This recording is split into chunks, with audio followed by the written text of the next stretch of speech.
닥친 문제만 풀리면 순종할 수 있을까? 닥친 문제만 풀리면 순종할 수 있을까라는 제목으로 하나님 말씀 증거하도록 하겠습니다. 우리가 딜레마에 빠지는 것 중에 하나가 신앙의 이중성의 문제입니다. 그러니까 세상 따로 교회 따로 그런 게 있다라는 거예요. 두 세계 속에서 살아간다는 것입니다. 그 왜 그럴까요?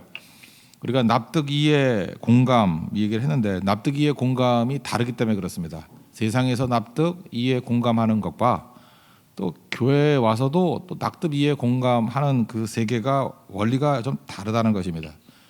그래서 머리 팍팍 도는 사람은요 적응 잘하잖아요. 그래서 세상에서는 세상에 납득, 이해, 공감되는 것으로 살고 또 교회 와서는 교회 원리대로 또 납득, 이해, 공감하는 것으로 살고 그러니까 뭐 어떻게 보면 잘 적응하는 거죠. 근데 그러니까 신앙이 들어갈 자리가 별로 없다라는 것입니다. 하나님께서는 심지어 교회 안에서도 납득, 이해, 공감으로만 되는 것이 아니라 신앙을 요구하신다 그랬잖아요.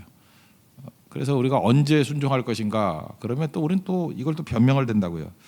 답은 지금 당장인데 지금 당장이라고 생각 안 하고 뭔가 문제가 풀려야 순종을 한다. 그리고 문제가 해결돼야 순종을 한다. 이런 태도들이 다 있죠. 그러니까 지금 당장 뭐 고성선교 왜 못 가냐 그러면 뭐 이것만 풀리면 뭐 이거 하고 난 다음에 즉답을 안 해요. 뭐 누구한테 물어보고 뭐 알아보고 뭘 알아볼 게 있어요. 자기가 결정하는 거지. 근데 잠깐 누구한테 미룬다고요. 그런 마음이 있다는 것입니다. 그리고 내 본심은 그게 아니었는데 하면서 이렇게 가더라는 것입니다. 샘플 하나 잡아왔으면 좋겠어요. 이 성경에 나오는 얘기들 우린 그러잖아요. 기적을 맛보면 순종할 것 같죠. 막 죽은 자가 막 살아나고 병자가 뭐 고침 받고 뭐 짠하면 뭐 길이 확 열려버리고 뭐 이런 기적이요. 그 기적 중에 하나가 이제 만나 얘기를 한번 살피겠어요. 만나가 나오는 게 출애굽기 16장에 나오고 그다음에 신명기는 40년 동안 광야 생활 끝나고 난 다음에 해석이니까 8장에 또 만나에 대한 해석이 나오고 그 해석을 예수님께서 마태복음 4장에서 인용을 하셨어요. 그러니까 이 세 단계를 통해서 이게 도대체 무슨 메시지인가를 한번 살펴봤으면 좋겠습니다. 출애굽기 16장 4절을 보면은요, 16장 전체가 다 그런 거지만 거기에 이제 배고프잖아요. 광야에서 먹을 거 안 갖고 나왔으니까 40년 동안 어떻게 농사 지을 수도 없고 뭘 먹고 살겠습니까? 그래서 하나님께서 기적을 주신 거예요. 하늘에서 먹을 게 내려왔어요. 그게 만나지요. 그래서 16장 출애굽기 16장 4절에서 이렇게 얘기해요. 보라, 내가 너희를 위하여 하늘에서 양식을 비같이 내리리니 백성이 나가서 일용할 것을 날마다 거둘 것이라. 기적이죠. 지금도 하늘에서 먹을 게 내리면 얼마나 좋겠어요. 하늘에서 그죠? 이렇게 오뎅이 내리고 하늘에서 밥이 내리고 뭐 국이 내리고 갈비가 내리고 그럼 얼마나 편하겠어요. 기적이죠. 그 얘기라는 거예요. 이같이 하여 그들이 내 율법을 준행하나 아니하나 내가 시험하리라. 이 뒷부분이 이상하죠. 기적을 맛보는데 그게 뭘 내 율법을 준행하나 아니하나 그 축복이 어떻게 시험이 될 수 있느냐? 기적이 어떻게 시험이 될 수 있느냐? 시험이 돼요. 기적도 하나님 말씀대로 하라 그러는데 그것도 안 지킨다고요. 이스라엘의 그 단위 가운데인데 호멜이라는 게 있어요. 호멜. 한 호멜 그러면 너무 외우기 쉬워요. 2리터예요. 우리 2리터짜리 무슨 페트병 있죠? 그 정도가 하루 먹는 양이에요. 2리터. 우리 그 정도밖에 안 먹잖아요. 쌀도 그 정도면 뭐 하루 먹지 않아요, 새끼? 한 사람당 한 호멜 2리터예요, 2리터. 그리고 이스라엘의 단위 가운데 제일 큰 게 에바거든요. 에바. 뭐 이번에 대만에서 오신 분들도 에바 항공 타고 왔던데 발음은 똑같아. 에바는 11호멜이에요. 그래서 22리터. 그러니까 2리터짜리가 11개예요. 왜 11개인지 모르겠어. 그래서 이스라엘에서 제일 큰 거 얘기할 때는 에바 그러면 엄청 많은 거예요. 에바. 그리고 대부분이 호멜을 많이 쓰는데 2리터짜리. 그러니까 일상적으로 쓸만하잖아요. 2리터 페트병. 하루에 그 정도만 들고 오래요. 더 들고 온 사람이 있었어요. 기적도 순종 안 해요. 날마다 아침마다 기적 행할 건데 그것도 귀찮은지 아니면 안 믿어서 그런지 더 갖고 오면 썩었어요. 그래서 심판당하고. 안식일 전날에는 2호멜 이틀 먹어야 되잖아요. 그렇게 거두어놨더니 또 더 거두오든지 또 아침에 나가든지 안식일에 안 준다 그런데도 나가고. 그러니까 기적이 와도 불순종하고요. 축복이 와도 불순종할 수 있다는 것입니다. 이게 지금 메시지예요. 중요한 메시지. 그리고 이제 해석을 하는 거예요. 이제 신명기 8장에 나오면 3절에 너를 낮추시며 너를 줄이게 하시며 너도 알지 못하며 내 조상들도 알지 못하던 이제 만나예요. 만나를 내게 먹이신 것은 그 다음에 이렇게 사람이 떡으로만 사는 것이 아니요 여호와 입에서 나오는 모든 말씀으로 사는 줄을 내게 알게 하려 하심이니라. 그러니까 이스라엘 백성들이 이렇게 생각한 거예요. 떡 문제만 해결되면 내가 왜 순종을 못해? 근데 봐요. 떡 문제 해결됐는데 순종했어요, 안 했어요? 안 하더라는 거예요. 우리에게도 똑같은 얘기라고요. 우리도 이스라엘 백성과 똑같이 그죠? 그냥 떡의 문제만 해결되면 내가 하나님 앞에 충성하죠. 지금 당장 문제들이 있잖아요. 돈이 없는 사람은 돈만 생겨봐 내가 뭘 충성 못할 게 뭐 있어. 취업이 안 된 사람은 취업만 해봐 내가 순종 못할 게 뭐 있어. 다 취업했잖아요. 했는데 순종해요? 또 똑같은 문제가 나오지. 결혼만 해봐 내가 뭐 결혼 문제만 해결되면 내가 순종하지. 결혼하신 분이 뭐 태반인데 뭐 순종하나? 저 목회하다가 그런 거 한두 번 속은 거 아니에요. 하나님이 내게 직장만 주시면 죽도록 충성해요. 직장 갖고 어디 갔는지 모르겠어. 그죠? 결혼만 하면 결혼하고 난 다음에 뭐 얼굴에 개기름 끼어가지고 지금 뭐 나오느냐 안 나오느냐 이러고 있고. 이건 또 다른 문제가 생기잖아요. 그 문제, 떡 문제 갖고 절대로 해결되는 게 아니라는 것입니다. 지금도 우리 자기 자신의 마음을 향해서 자식만 잘 되면 내가 그때 순종하지. 내 이 아픈 거 낫기만 하면 그때 순종하지. 이 답답한 재판 문제 이것만 해결되면 내가 주님 앞에 순종하지. 그죠? 하나님께서 이렇게 내 길만 열어주시면 내가 왜 신앙을 안 갖겠어요? 이런다고요. 근데 이게 떡 문제가 아니라는 거예요. 어떤 상황에 놓인다 할지라도 하나님의 입에서 나오는 말씀 지키는 것 그게 관건이라는 것입니다. 초점이 뭐예요? 우리 인생을 살아갈 때 신앙생활의 초점이에요. 자기 만족에 초점을 가져서는 안 되고 문제 해결에 초점을 가져서는 안 된다는 거예요. 여러분 신앙생활 왜 하세요? 문제가 미끼는 될 수 있지만 문제 해결에만 매달리면 절대로 신앙 안 자라요. 그래서 신앙이 성숙해지는 사람은 문제가 있는데도 불구하고 문제에 대한 기도가 뭐 그리 큰 것 같지는 않고 그냥 순종하는데 기도를 더 많이 해요. 그러면 묘한 게 문제가 풀려요. 아니 뭐 있더라도 별 문제가 안 되는 경우도 많고 그래요. 사도 바울도 문제에 초점을 맞췄던 게 육체의 가시 아니에요. 그 오래간만에 문제에 초점을 맞추잖아요. 뭐 그 전에 뭐 감옥에 있을 때 감옥에서 풀려나게 해달라 뭐 그런 기도하는 거 봤어요? 감옥에 있더라도 그냥 순종하게 해달라 그게 더 많았지. 근데 이상하게 한 번 문제가 너무 귀찮았는가 봐, 너무 힘들었는가 봐요. 육체의 가시를 없애게 해달라 그거 한 번 기도했던 거예요. 근데 그것도 또 고쳐도 안 주고 내 은혜가 되게 족하다 그러고 넘어가 버리잖아요, 그죠? 약한 가운데 내 능력이 임하게 된다.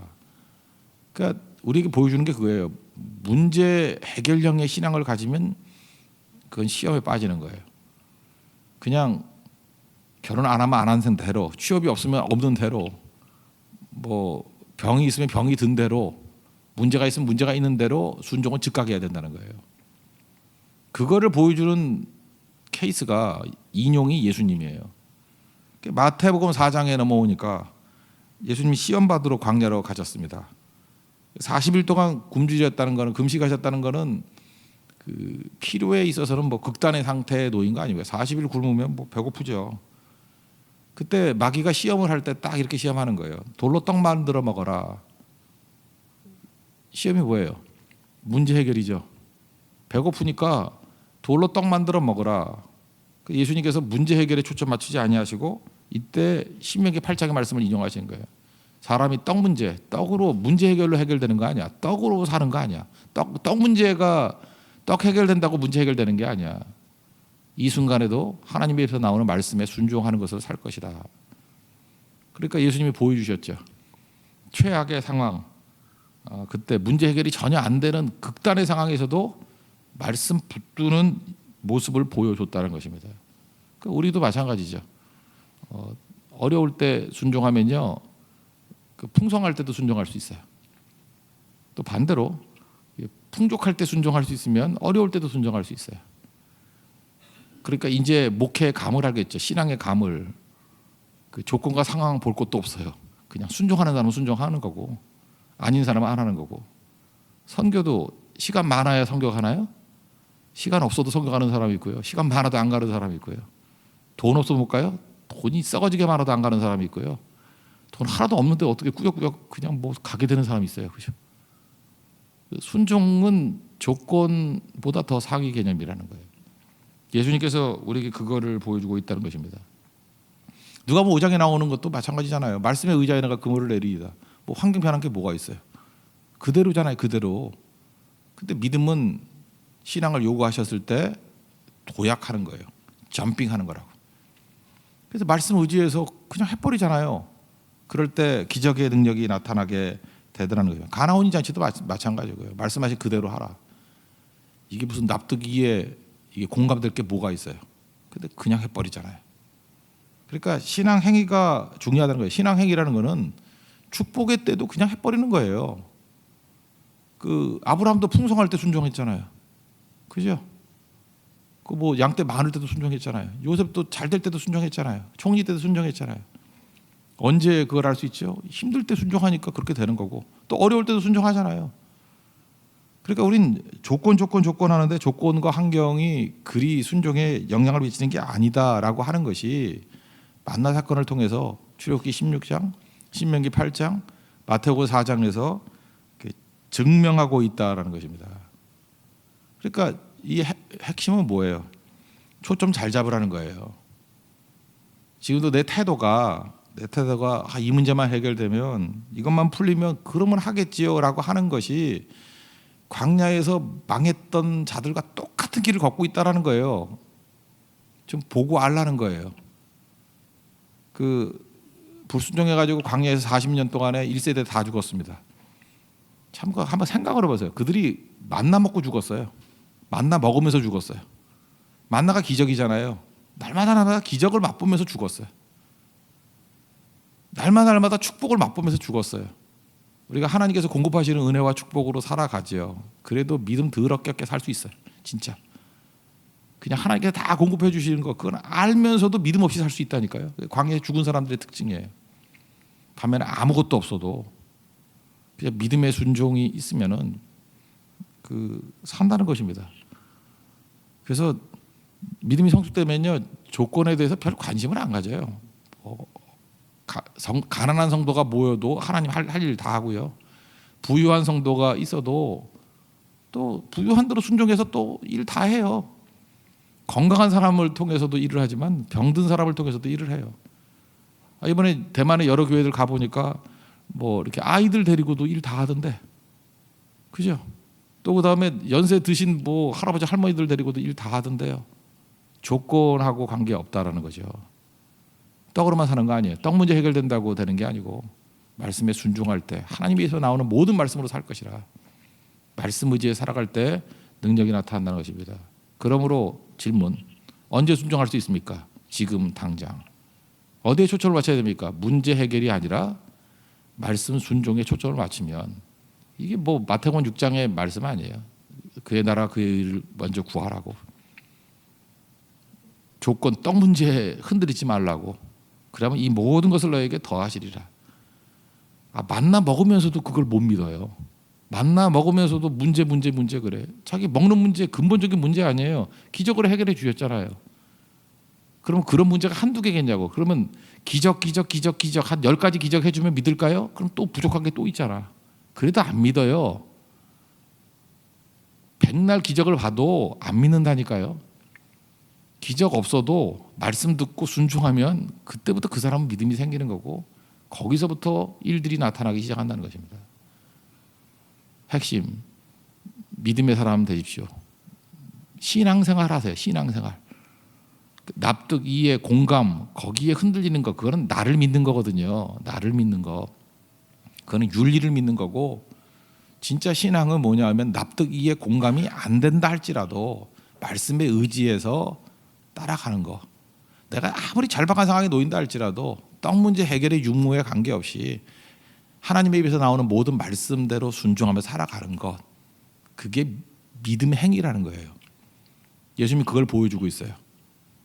마귀는 믿음 행위 못하도록 자꾸 유혹한다. 그러니까 절박함을 통해 가지고 문제 해결에 초점 맞춰라 이렇게 얘기한다는 거예요.